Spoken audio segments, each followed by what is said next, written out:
एक दृष्टांत से समझना। एक बार एक फक्कड़ संत थे, वृंदावन की धरती पर रहते थे। राधा रानी का एक छोटा सा मंदिर बनाया हुआ था, वहां वास करते थे। भारत देश का राजा अहंकार के कारण उन संत के पास गया, क्योंकि पता चला था कि वो संत किसी से मिलते नहीं हैं। द्वारपाल से कहा, मैं संत जी से मिलना चाहता हूं। अंदर जाकर के द्वारपाल ने सूचना करी, महाराज जी भारत देश का राजा आया है। तो खूब हंसे संत ने कहा कि भारत देश का राजा तो आया है, पर उससे जाकर के कह दो कि भारत देश के राजा, जिन संत से तू मिलना चाहता है वो इस समय दुनिया के राजा से बात कर रहे हैं। मेरी बात दुनिया के राजा से चल रही है, मुझे भारत के राजा का मतलब नहीं।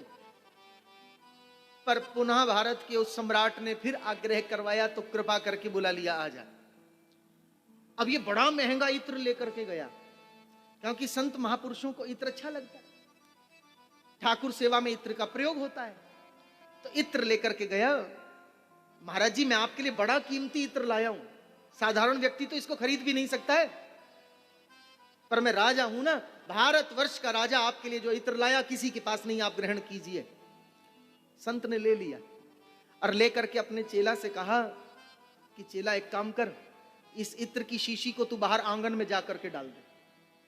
राजा को बहुत बुरा लगा। राजा ने कहा, महाराज क्या आपका लीला है, लाखों रुपए का कीमती इत्र मैं आपके लिए लाया कि आप इसे ठाकुर सेवा में प्रयोग करोगे, अपने तन पर प्रयोग करोगे, और महाराज जी आपने इस इत्र को मिट्टी में डाल दिया, और मिट्टी में महाराज ये इत्र आपने छोड़ दिया। तब राजा से कहा, जरा हमारे निकट तो आ, तुझे वो सुगंध की पहचान है जो इत्र लाया था? बोले हाँ पहचान है। जरा हमारे ठाकुर जी के चरणों में जाकर के एक बार प्रणाम तो कर। और जैसे ही ठाकुर जी के चरणों में जाकर प्रणाम किया तो जो इत्र बाहर मिट्टी में डाला था उसकी सुगंध ठाकुर जी की पोशाक से आ रही।